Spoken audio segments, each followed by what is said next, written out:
Hello बच्चों। यहां दिया है solid cylinder of mass m and radius r is resting on horizontal platform which is parallel to xy plane। ठीक है, with its axis fixed along y axis and free to rotate about its axis। मतलब समझो बात को ध्यान से। यहां पर मैं एक डायग्राम बनाता हूं सबसे पहले आपको समझाने के लिए। ये एक प्लेटफॉर्म है, ये जो कि इस सरफेस पर रखा हुआ है। क्लियर। और ये वाली है एक्स एक्सिस और यहां पे एक रखा है सिलेंडर। बराबर है, इसको हम सामने से देख रहे हैं सिलेंडर को। और वाई एक्सिस जो है ना, वो इसकी जो एक्सिस है वो वाई एक्सिस है। मतलब जो वाई एक्सिस है वो इनसाइड द प्लेन या आउटसाइड द प्लेन, आप जो भी मान लीजिए। क्लियर है। ये इस तरह से कुछ दिया हुआ है। क्लियर। चलिए आगे पढ़ते हैं क्वेश्चन को। The platform is given a motion along x direction by x is equals to a cos omega t। There is no slipping between cylinder and the platform. मतलब सिलेंडर हमेशा प्लेटफॉर्म पर pure rolling करता है। The maximum torque acting on the cylinder during its motion. Clear है। तो देखो बेटा, यहां पे सबसे पहली बात है कि ये जो सिलेंडर होगा, इस सिलेंडर पे टॉर्क मैक्सिमम कब होगा, तो हम लोग मान रहे हैं कि जो प्लेटफॉर्म है इसकी मीन पोजीशन यहां कहीं पे थी प्लेटफॉर्म की। और ये वाला जो प्लेटफॉर्म का है ये एक्सट्रीम पोजीशन है। अगर ये प्लेटफॉर्म की एक्सट्रीम पोजीशन है तो प्लेटफॉर्म पर एक एक्सेलरेशन लगेगा जो कि टुवर्ड द सेंटर होगा, जिसको हम लोग कुछ भी ए नॉट लिख लेते हैं। ठीक है। चलिए, तो ये ए नॉट कैसे मिलेगा, तो यहां पे हम लोगों को दिया गया था बेटा x is equals to a cos omega t. इसको अगर हम डिफरेंशिएट करेंगे तो हमको वी मिलेगा minus a omega sine omega t. इसको फिर डिफरेंशिएट करोगे तो एक्सेलरेशन मिलेगा जिसको हम लोगों ने लिख रखा था ए नॉट। ये आ गया आपके पास एक्सेलरेशन। क्लियर। अच्छा, जो भी एक्सेलरेशन आया आप ध्यान से सुनना।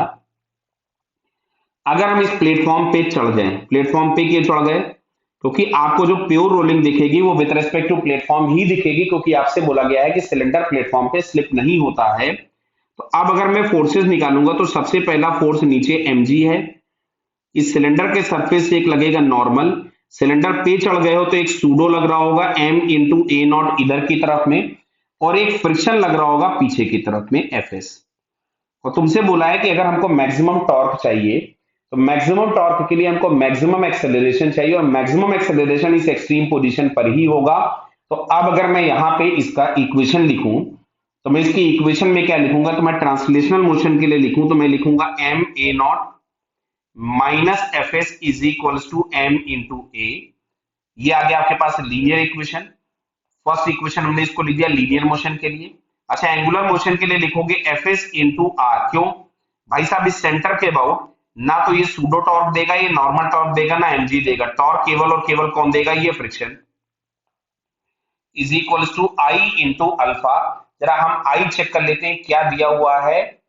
सिलेंडर दिया हुआ है, देखिए ध्यान से देखिए यहाँ पे सिलेंडर, हाँ सॉलिड सिलेंडर दिया है, तो आई के नाम पे हमारे पास हो गया M R square by two. Clear है बेटा। और प्योर रोलिंग हुई थी तो अल्फा इज इक्वल्स टू हम लोग लिख सकते थे ए बाई आर। बराबर, प्योर रोलिंग में अल्फा को हम ए सी बाई आर लिख सकते थे।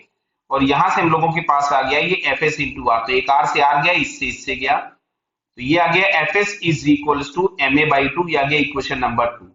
एक काम करते हैं, दोनों इक्वेशंस ऐड कर दें। अगर हम दोनों इक्वेशंस ऐड कर दें तो दिख रहा है यहाँ पे एफ एस हमारे पास माइनस में और यहाँ एफ एस प्लस में है, कैंसिल हो जाएगा। तो लेफ्ट हैंड साइड में मिला M A not, right hand side में मिला M A plus M A by two. मतलब ये हम लोगों के पास हो गया 3 ma by two is equals to m into A not. M से एम कैंसिल हो गया, तो a इज इक्वल्स टू आपके पास आ रहा है 2a0/3। बेटा दिख रहा है ना आप सभी को, ये हम लोगों के पास आ गया 2a0/3, जहां पे a नॉट की वैल्यू ये थी। अब मेरे को अगर सिलेंडर का अल्फा चाहिए, अल्फा, क्लियर है, तो अल्फा इज इक्वल्स टू हम लोग लिख सकते थे a बाई आर, तो मिलेगा 2a0/3r। बराबर है। अच्छा, जब ये अल्फा मैक्सिमम होगा उसी केस में टॉर्क मैक्सिमम होगा, तो टाउ इज इक्वल्स टू हम लिखेंगे आई अल्फा। आई के नाम पे है M R square by two, alpha के नाम पे है 2/3r into A not. Clear.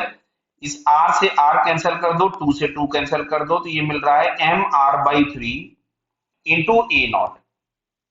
अच्छा, जब ये ए नॉट मैक्सिमम होगा तो ये टॉर्क हमारे पास मैक्सिमम हो जाएगा। अच्छा भैया, इस ए नॉट की मैक्सिमम वैल्यू कितनी होगी? तो क्या मैं ए नॉट की मैक्सिमम वैल्यू लिख दूं ए ओमेगा स्क्वायर? अब समझ में आ रहा है कि नहीं आ रहा है? क्लियर है? क्यों? क्योंकि मैक्सिमम कब होगा? जब कॉस ओमेगा टी की वैल्यू हम लोगों के पास कितनी हो जाए, +-1 अगर होगी, तो उस केस में ये एक्सेलरेशन का मैग्नीट्यूड मैक्सिमम होगा।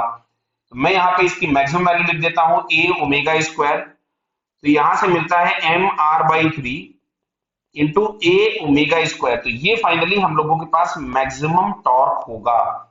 देख लीजिए, कुछ गड़बड़ तो कहीं नहीं किया है, बराबर गलत तो नहीं दिख रहा है। तो अब जरा ऑप्शन हम लोग मैच करते हैं, mr/3 ए ओमेगा स्क्वायर। mr/3 mr/3 और ए ओमेगा स्क्वायर, तो बताइए हम लोगों को यहाँ पे फर्स्ट वाले ऑप्शन में दिख रहा है। क्लियर बताइए? Finally it's first answer is correct. Okay, all the best.